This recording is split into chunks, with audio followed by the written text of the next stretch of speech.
Sisa daripada waktu-waktu ini cuma 25 jam. Saya suka dengan quote-nya John Maxwell, dia bilang gini, tunjukkan kepada saya apa yang kau gunakan dengan 25 jam itu, aku akan tunjukkan kepadamu masa depanmu. Wow. Ternyata apa yang kita gunakan dengan sisa waktu itu, kalau kita hargai dengan benar, itu menunjukkan arah kehidupan kita seperti apa. Ada teman saya yang karena yang tadi saya udah bacakan itu survei yang menunjukkan rutinitas kita tiap minggu. Jadi ada teman saya yang sisa waktunya itu dipakai untuk bisnis MLM. Saya tuh nggak suka bisnis MLM. Pernah ditawar-tawarin, saya bilang enggak, saya nggak mau. Terus saya bilang sama dia gini, lu hebat banget ya, lu kan ditolakin sama orang pasti banyak banget. Iya katanya. 5 tahun lagi saya ketemu sama dia berhasil di bidang itu. Ada teman saya lagi yang 25 jamnya dipakai untuk sekolah Alkitab. Saya ketemu 5 tahun lagi dia udah ngajar di mana-mana. Ada lagi teman saya sisa waktunya 25 jam nggak dipakai buat apa-apaan. 5 tahun lagi saya ketemu, ya dia juga begitu aja, nggak kemana-kemana hidupnya. Jadi apa yang kita hargai hari ini itu sangat dahsyat.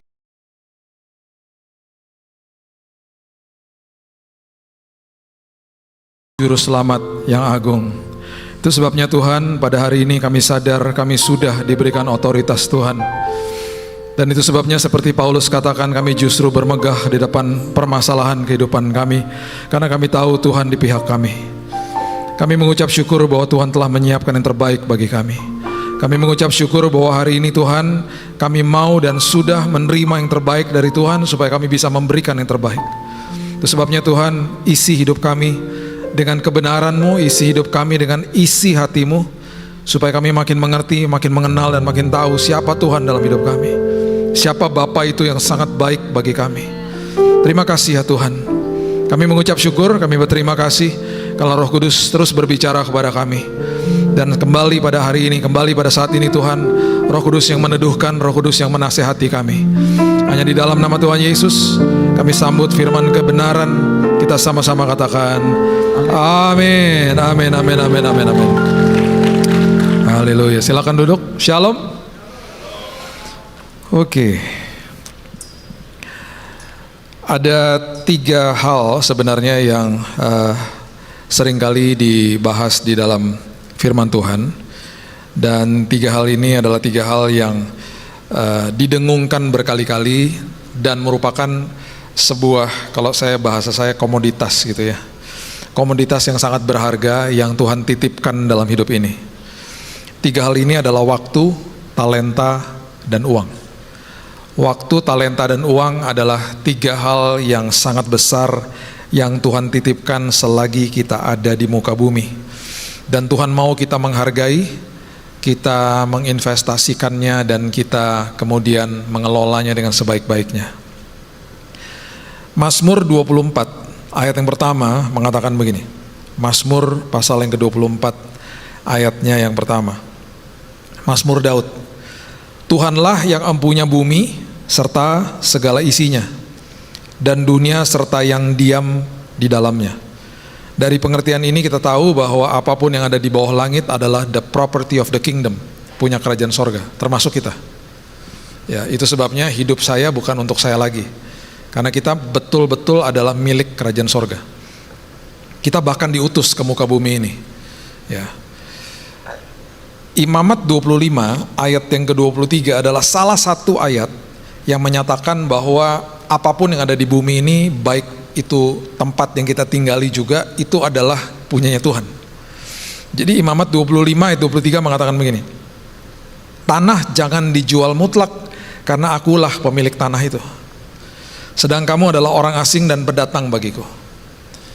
Ya, tempat tinggal yang kita tinggali saat ini, mungkin 50-100 tahun lagi udah punya orang lain mungkin, atau mungkin sudah dihancurkan jadi gedung yang lain, kita udah nggak tahu.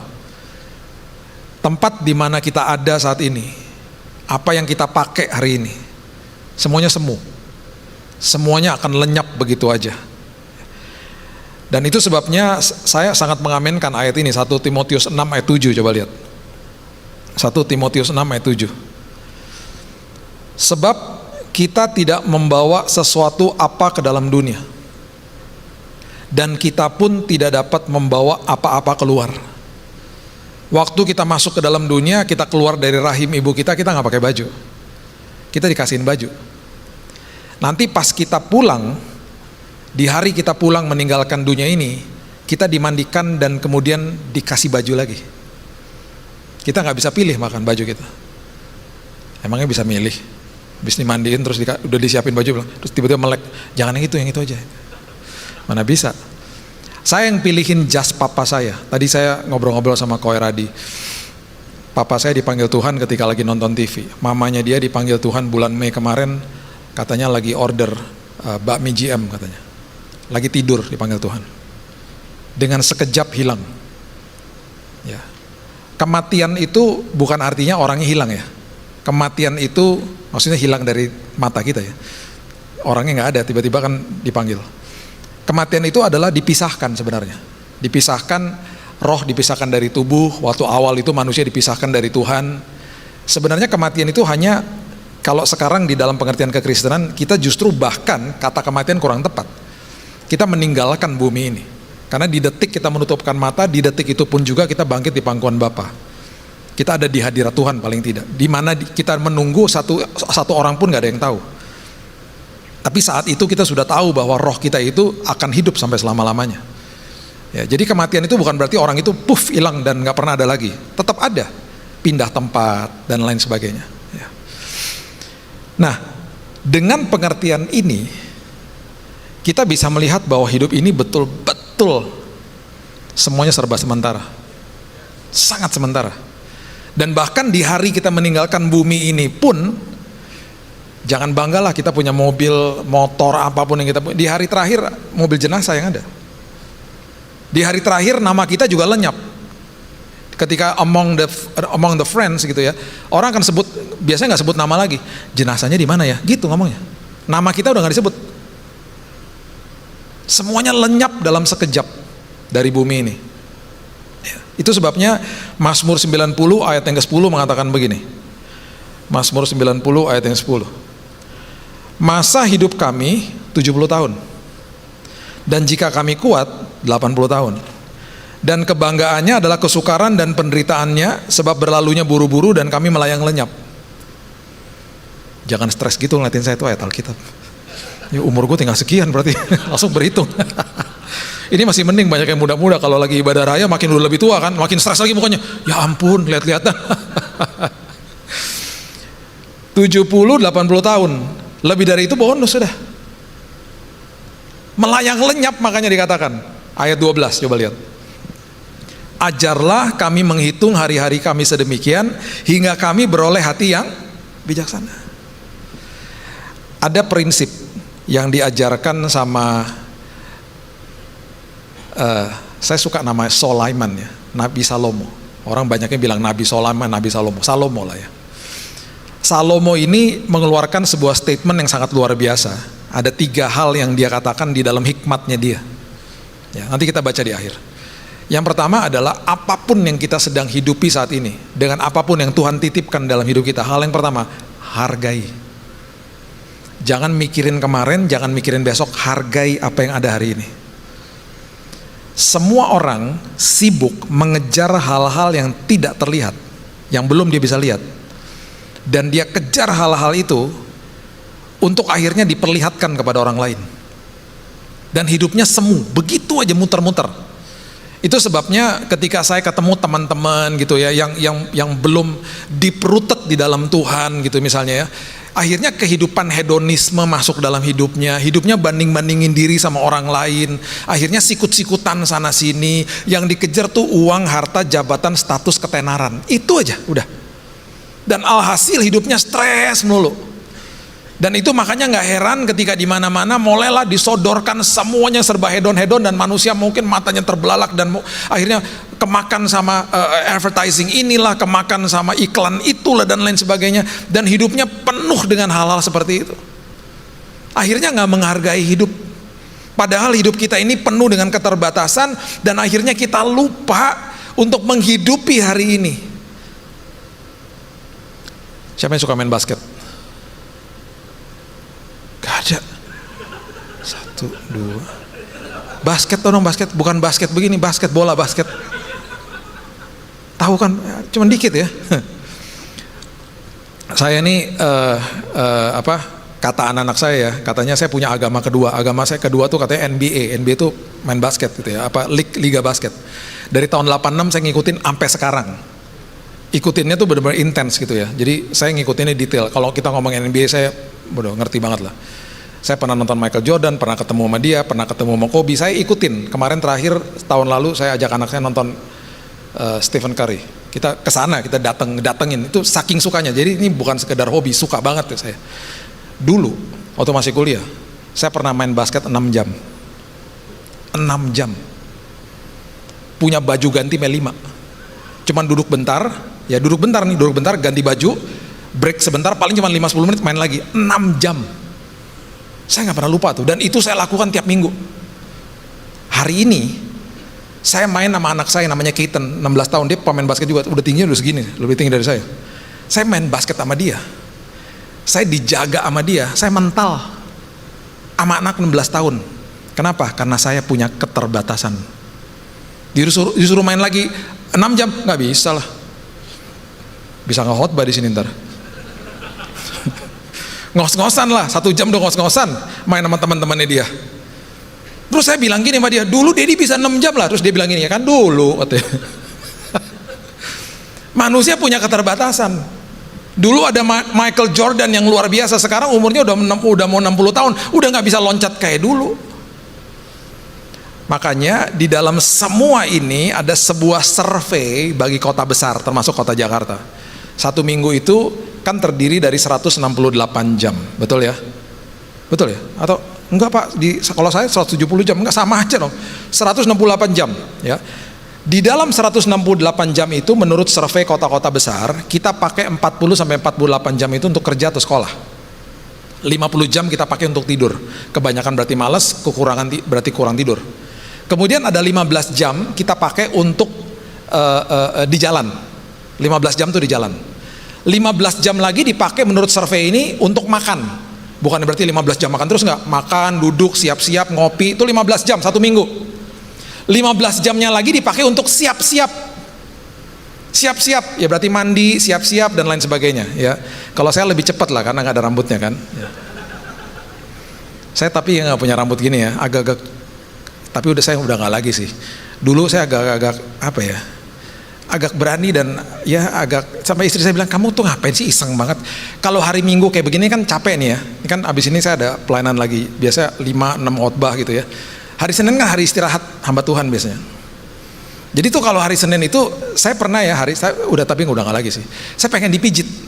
Saya bingung cari tempat pijit di mana kan, jadi saya masuk ke salon karena saya mikir saya mau dikrembat aja. Karena pemikiran saya kalau dikrembat kan dipencet-pencet tuh kepalanya kan. Jadi saya masuk salon begitu ngomongnya keras lagi. Mbak, krembat mbak gitu. Mbaknya yang ngeliatin saya sama orang-orang nih, ibu-ibu yang lagi duduk semuanya begini. Terus mbaknya karena dia mau sopan gitu, dia deketin saya. Maaf pak, apanya dikrembat pak? Ya kepalanya, maksud saya pikiran saya tuh mau dipijit-pijit. Tapi kan kalau krembat tuh namanya juga krembat, berarti ada kremnya kan, gitu kan. Yang pakai krem itu pak, ya saya pengen dipijit-pijit mbak. Pak, ya tapi apanya pak? Ya kepalanya lah, masa jempolnya? Ya udah mbak, pokoknya mbak krembat aja ya, terserah mbak mau pakai apaan. Yang penting jangan pakai kapster yang bulat tuh yang mbak begini tuh. Itu kan panas tuh, yang buat rambut tuh, ntar meleleh kepala gua. Jadi saya duduk kan sebelah saya kiri kanan ibu-ibu kan.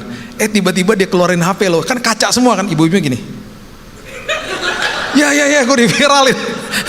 Mungkin dia mikir nih, kayaknya pernah khotbah di gereja gue, kok ternyata EO juga nih orang. Minta krembat. Saya ketiduran, enak banget dipijitin kan, pakai krem gitu. Pas udah selesai terus dibersihin kan, diseka gitu ya. Mbak, kenapa perih ya mbak ya? Pak, kena kuku saya pak, berat jadinya. Pak, lain kali pak, jangan pak. Makanya tuh kegunaannya ada rambut untuk nahan kuku pak. Bapak karena nggak ada rambutnya pak, jadi berat. Berat lu sini. Saya pulang, istri saya, itu kenapa sih kayak dikerok gitu. Sisa daripada waktu-waktu ini cuma 25 jam. Saya suka dengan quote-nya John Maxwell, dia bilang gini, tunjukkan kepada saya apa yang kau gunakan dengan 25 jam itu, aku akan tunjukkan kepadamu masa depanmu. Wow. Ternyata apa yang kita gunakan dengan sisa waktu itu, kalau kita hargai dengan benar, itu menunjukkan arah kehidupan kita seperti apa. Ada teman saya yang karena yang tadi saya udah bacakan itu survei yang menunjukkan rutinitas kita tiap minggu. Jadi ada teman saya yang sisa waktunya itu dipakai untuk bisnis MLM. Saya tuh nggak suka bisnis MLM. Pernah ditawar-tawarin, saya bilang enggak, saya nggak mau. Terus saya bilang sama dia gini, lu hebat banget ya, lu kan ditolakin sama orang pasti banyak banget. Iya, katanya. 5 tahun lagi saya ketemu sama dia berhasil di bidang itu. Ada teman saya lagi yang 25 jamnya dipakai untuk sekolah Alkitab. Saya ketemu 5 tahun lagi dia udah ngajar di mana-mana. Ada lagi teman saya sisa waktunya 25 jam nggak dipakai buat apa-apaan. 5 tahun lagi saya ketemu, ya dia juga begitu aja, nggak kemana-kemana hidupnya. Jadi apa yang kita hargai hari ini itu sangat dahsyat. Itu sebabnya 1 Tesalonika 5 ayat 18 ngomong begini. Ya, 1 Tesalonika 5 ayat 18 bilang begini, mengucap syukurlah dalam segala hal. Mengucap syukur itu artinya deep, artinya dalam. Mengucap syukur itu hargai apa yang ada di tanganmu hari ini.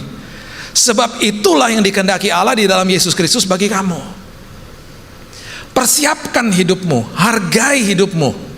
Banyak orang kejar event, bukan kejar persiapan. Banyak orang kejar event pernikahan, nggak kejar konselingnya.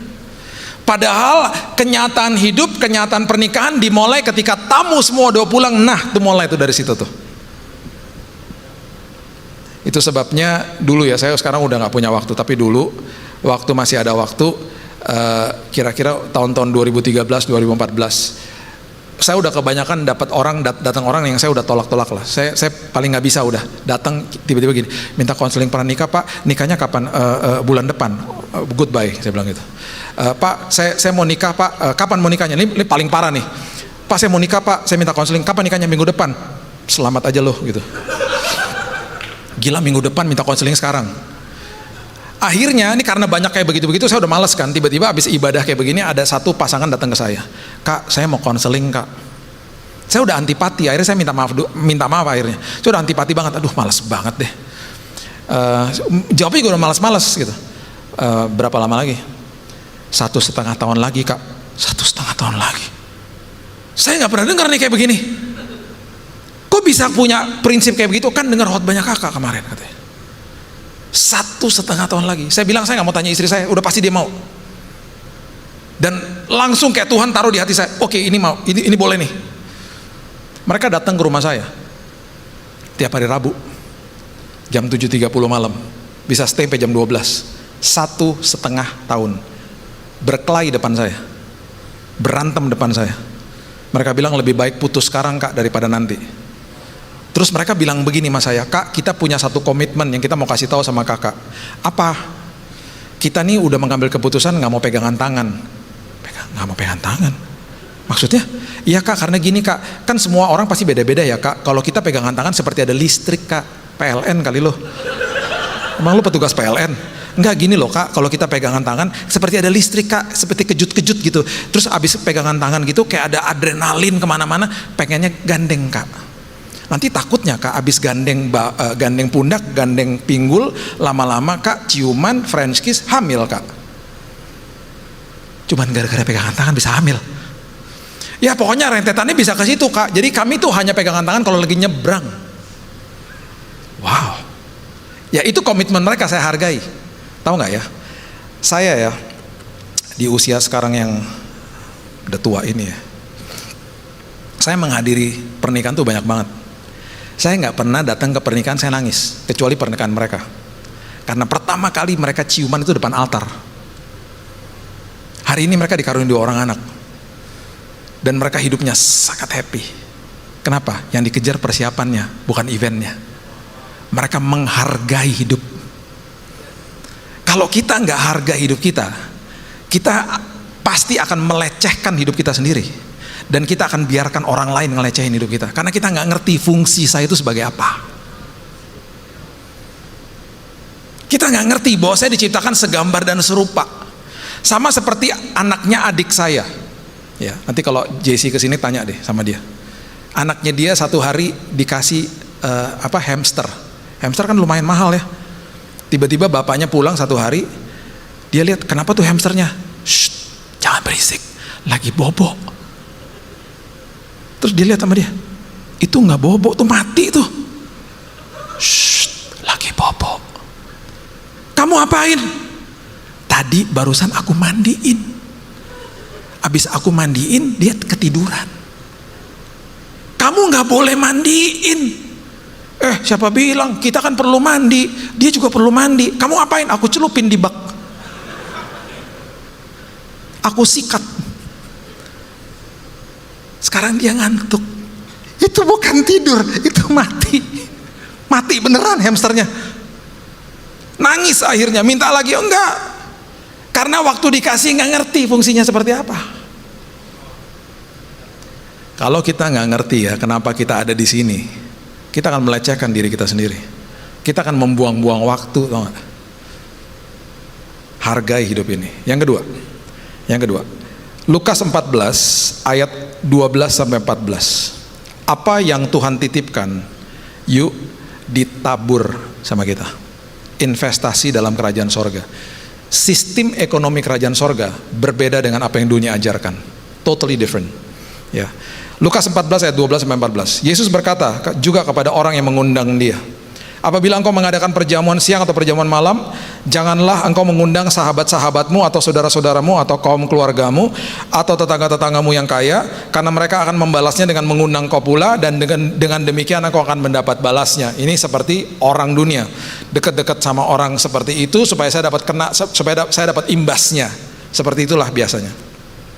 Tetapi apabila engkau mengadakan perjamuan, undanglah orang-orang miskin, orang-orang cacat, orang-orang lumpuh, dan orang-orang buta, dan engkau akan berbahagia.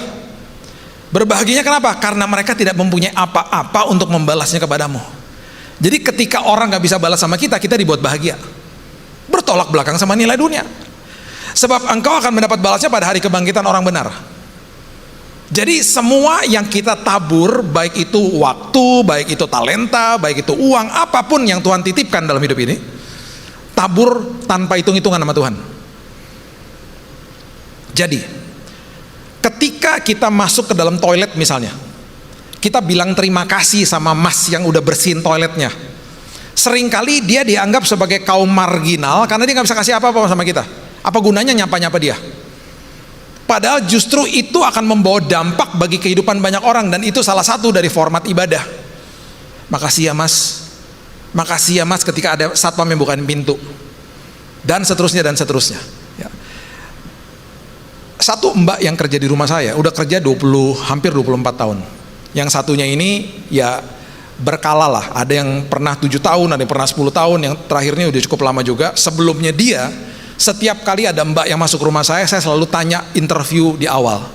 Nah sebelum ini, saya kira-kira tahun-tahun 2006-2007, ketika dia masuk ke rumah saya tanya gini, mbak, usianya berapa? 19 tahun pak. Wow, masih muda banget ya, udah ke kota. Ya. Mimpinya mbak apa mbak? Maaf pak, saya tadi malam nggak mimpi. Ya elah, cita-cita mbak, alah ampun banget.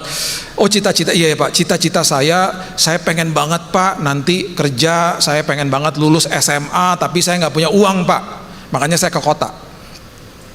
Oh gitu. Mbak mau nggak sekolah? Sekolah, iya SMA mau pak. Oke gini mbak kerja di rumah saya, nanti setelah selesai jam 3 udah beberes semuanya, saya panggilin tukang ojek teman saya, mbak ambil paket C namanya, sekolah SMA. Oh mau pak, oh semangat dia langsung. Terus nanti pak potong gaji pak untuk uang sekolah. Enggak, saya bayarin. Selagi saya bisa saya bayarin, supaya mbak jangan selama-lamanya kerja di sini, kejar mimpinya dong, saya bilang gitu. Oh iya pak, mau pak. Oh orangnya kelihatan pandai. Singkat cerita dia sekolah. Dan singkat cerita dia lulus SMA setelah berapa tahun. Gak bisa bahasa Inggris, diajarin bahasa Inggris sama anak-anak saya. Anak saya kalau panggil saya Dedi, tiba-tiba bangun pagi setelah berapa tahun kerja di rumah saya, bangun pagi tiba-tiba begini, good morning Dedi. Lagi manggil aku. Iya. Katanya anak-anak, saya disuruh bilang gitu sama bapak, bener ya pak ya? Kurang ajar tuh anak gue. Terus saya dengerin ketawa-ketawa di balik pintu gitu. Jadi mulai setiap pagi pak, sekarang saya akan panggil bapak ya good morning Dedi ya. Terus saya manggil bapak, bukan bapak lagi, mau berubah ya pak, Dedi ya pak gitu. Ya udah terserah mbak lah gitu. Gue kayak punya anak ketiga jadinya kan. Setelah dia lulus, saya tanya lagi, mau kuliah nggak? Mau pak. Singkat cerita, dia kuliah. Hari ini dia udah nggak di rumah saya. Hari ini dia pemilik usaha dan dia berhasil. Dan sampai hari ini kalau WhatsAppin saya masih manggil saya Dedi. Hai Dad, katanya. Puji Tuhan Dad, katanya. Dan saya nggak pernah lupa satu hari dia keluar dari kamar saya dulu sebelum dia keluar ya. Dia bilang gini, Dad, tadi di kamar ada buku namanya Purpose Driven Life, katanya gitu. Rick Warren, bahasa Indonesia. Tadi aku tuh mau ngaku, aku tuh udah baca, setiap kali aku bersihin kamar aku baca satu-satu. Luar biasa ya bukunya ya, buat kamu aja. Diposting dong sama dia, dimarahin sama orang kampungnya. Apa buku itu? Biarin aja, ini memberkati gua, katanya dia bilang gitu. Kita ya, di apapun kesempatan dalam hidup ini, taburlah kebaikan. Justru kepada orang-orang yang gak bisa balas, hati kita dibuat berbahagia. Dibuat berbahagia, itu investasi di dalam kerajaan sorga. We never know, we will never know ya. Markus 12 ayat 41 sampai 44. Ini prinsip yang luar biasa juga, dikatakan begini. Markus 12 ayat 41. Pada suatu kali Yesus duduk menghadapi peti persembahan dan memperhatikan bagaimana orang banyak memasukkan uang ke dalam peti itu. Banyak orang kaya memberi jumlah yang besar. Lalu datanglah seorang janda yang miskin dan ia memasukkan 2 peser, yaitu 1 duit.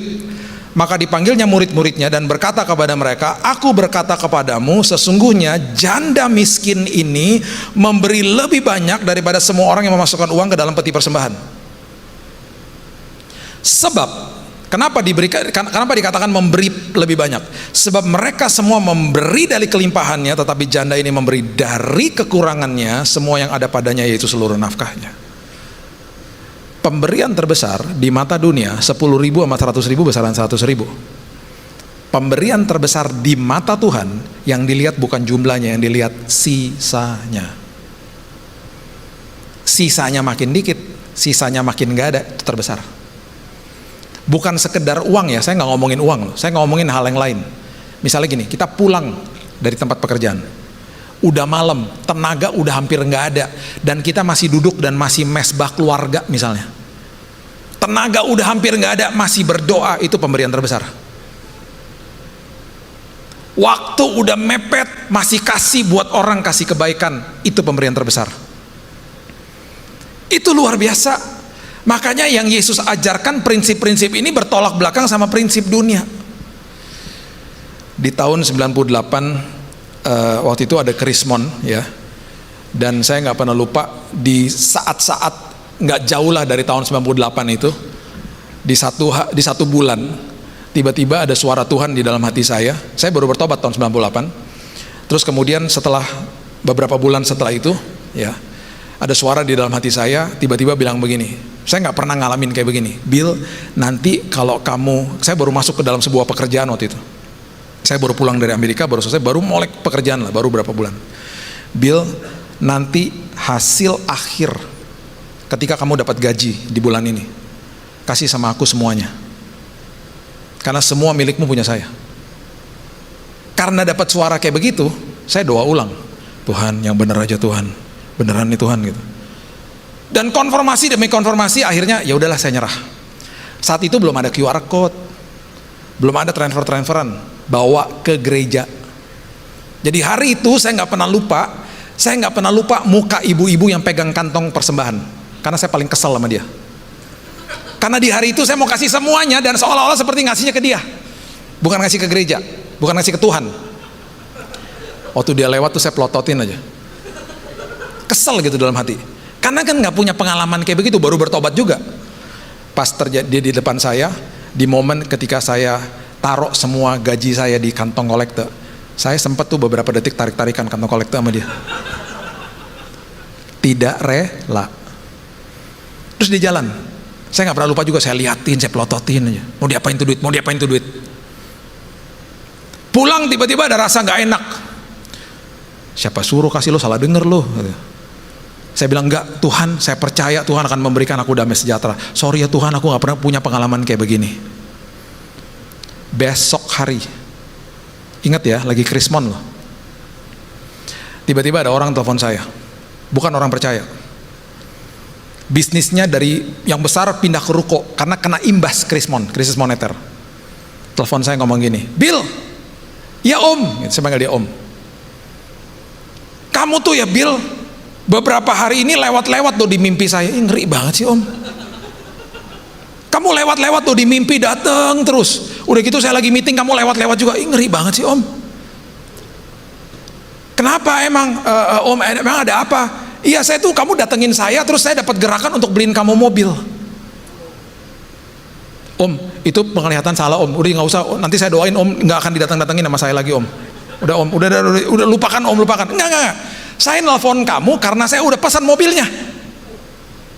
Ya ampun om, batalin aja om. Nggak bisa lah, saya udah DP, ya buat om aja. Udah om, nggak usah, itu om salah denger kali om. Udah nggak usah om. Enggak, justru waktu saya udah beliin, ya hati saya tenang, kamu udah stop lewat-lewat. Ntar kalau saya batalin lagi mobilnya, saya ambil buat saya, ntar kamu lewat-lewat lagi. Nggak mau saya nggak bisa tidur loh. Kamu lewat, bayangin saya lagi meeting, kamu lewat-lewat, ngeri amat. Ngeri banget sih om. Om, saya bukan dukun loh om. Iya, saya paham. Itu pasti Tuhan kamu yang gerakin saya, ngomong gitu loh dia. Udah tenang aja. Kira-kira 3-4 bulan setelah itu, mobil itu masuk ke rumah saya, dianterin sama supir. Saya bengong dong. Zaman krismon, dapat mobil baru. Terus saya bilang sama supirnya, orang ya, kalau dikasih sama Tuhan melebihi apa yang kita pernah doakan dan pikirkan, jadi agak-agak tau gak? Mobilnya datang saya gini, Mas siapa? Nah, supir. Mas mau ngapain? Nganterin mobil. Mobil buat siapa? Ya buat bapak. Ini mobil dari siapa? Ya dari om yang tadi itu. Habis ini mas pulangnya gimana? Ya pulang sendiri. Mobil diapain? Ya ditinggal buat bapak. Gimana sih pak? Ya ribet banget sih muter-muter. Karena bengong ngeliatin mobil baru. Terus saya buka kan pintunya. Mas, bau baru ya mas ya, bau kulit. Ya iyalah pak, emang mobil baru. Udah apa, ini kuncinya, saya pulang pak. Ribet amat. Saya nangis. Saya masuk kamar, saya nangis. Mobil itu karena dari Tuhan. Saya berikan untuk pekerjaan Tuhan, dan kami berikan untuk jemaat, untuk dipakai, untuk menjemput-jemput jemaat. Saya cuma mau memberitahu kepada kita, prinsip kerajaan sorga itu luar biasa dahsyatnya. Dan kalau kita ngerti hati Tuhan, kita paham apa yang kita patut lakukan dengan apa yang Tuhan titipkan dalam hidup kita. Semua uang kita punya Tuhan, bukan punya kita. Semuanya. Semua apapun yang dititipkan dalam hidup ini, semua punya dia, the property of the kingdom. Dan kemudian yang terakhir, ini yang terjadi, ya, kelola. Kejadian pasal yang kedua, ayat yang kelima, mengatakan begini. Kejadian pasal yang kedua, ayat yang kelima. Belum ada semak apapun di bumi, ya, belum ada semak itu berarti belum ada sesuatu yang berantakan.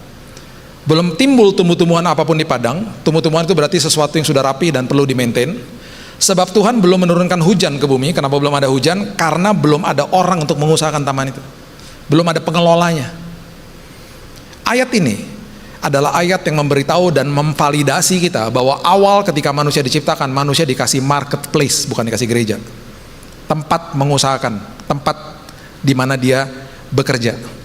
Jadi prioritas di dalam kehidupan kita, nomor 1 Tuhan, nomor 2 keluarga, nomor 3 adalah apa yang kita lakukan full time. Kalau kita full time di gereja, itu nomor 3.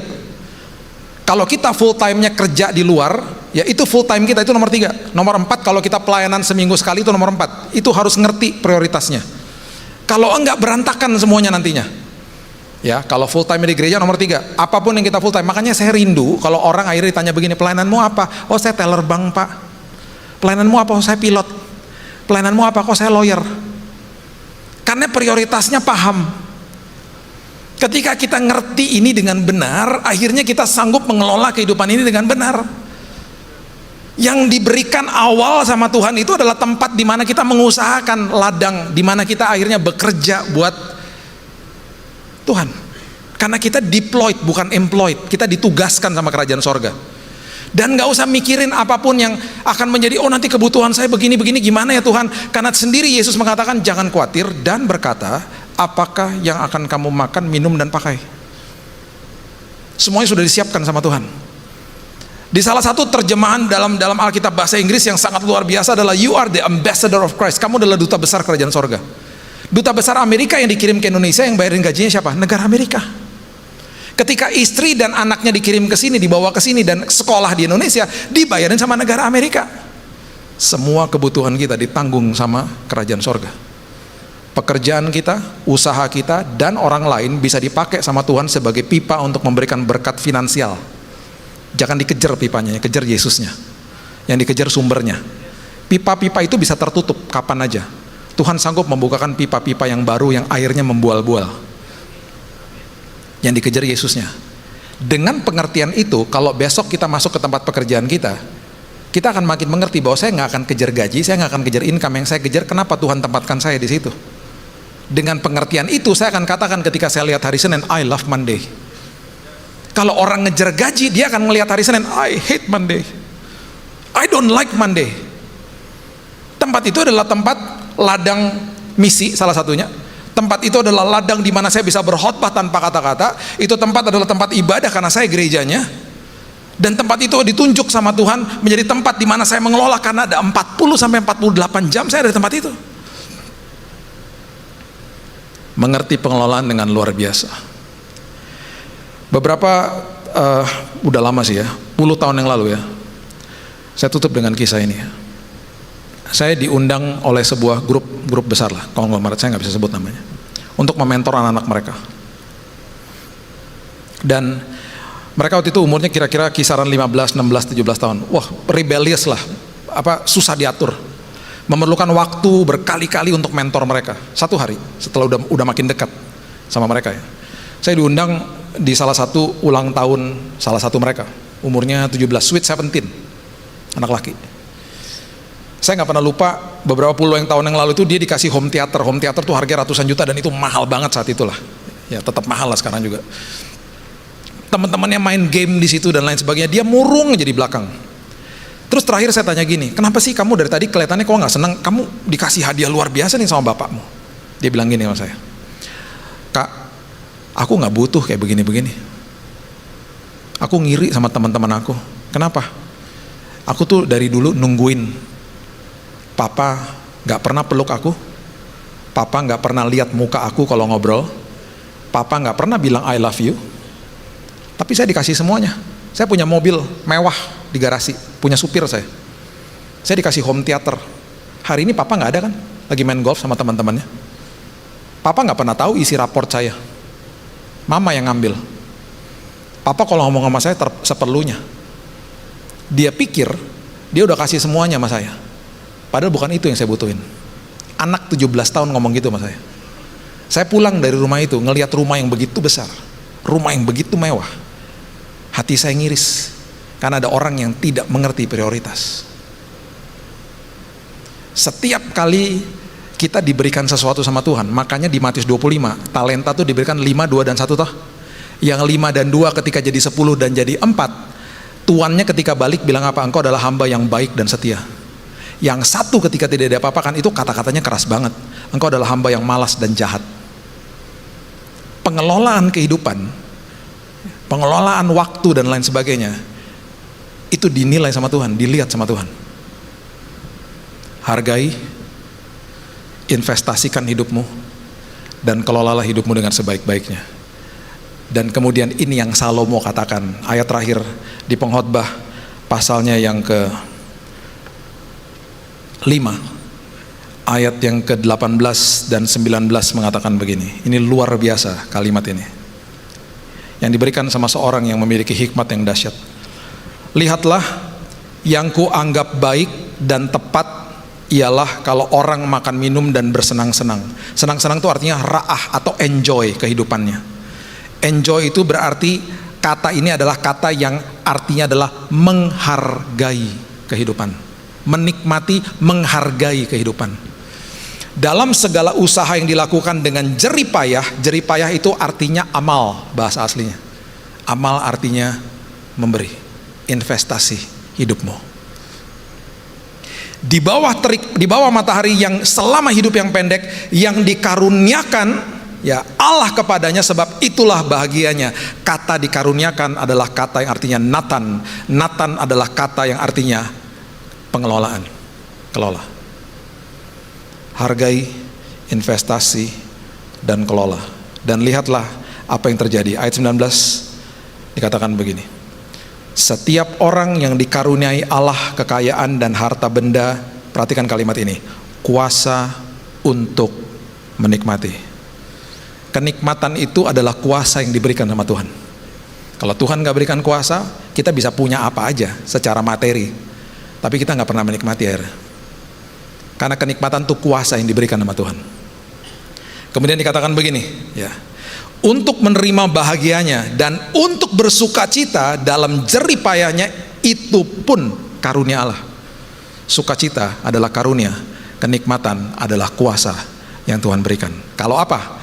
Kalau kita hargai, kita investasi, dan kita kelola hidup ini dengan sebaik-baiknya. Berikan tepuk tangan kita untuk Tuhan kita. Bapa yang baik, terima kasih buat pengertian firman Tuhan. Mengucap syukur buat siang yang indah ini. Hamba-Mu berdoa Tuhan, banyak hal besar yang Tuhan mau lakukan lewat hidup kami. Itu sebabnya Engkau menitipkan banyak perkara besar, bahkan panggilan-Mu dahsyat atas setiap kami. Mungkin hari ini kami belum bisa lihat karena panggilan Tuhan selalu lebih besar daripada apa yang kami bisa lihat hari ini. Kemampuan kami mungkin kami gak bisa lihat, tetapi justru Tuhan, ada panggilan yang besar yang Tuhan telah titipkan dalam hidup kami.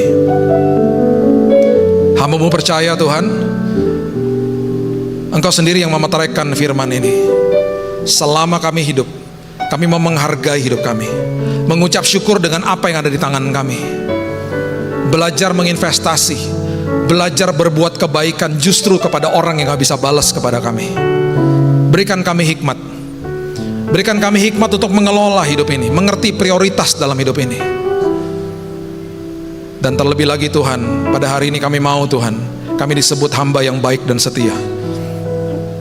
Itu sebabnya pada hari ini Hamba-Mu berdoa, kami diberikan kuasa untuk menikmati, kami diberikan karunia untuk bersuka cita atas kehidupan ini.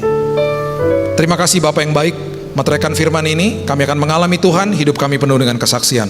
Di dalam nama Tuhan Yesus, kami sudah berdoa dan kami sudah menerima firman kebenaran. Kita sama-sama katakan, amin. God bless you.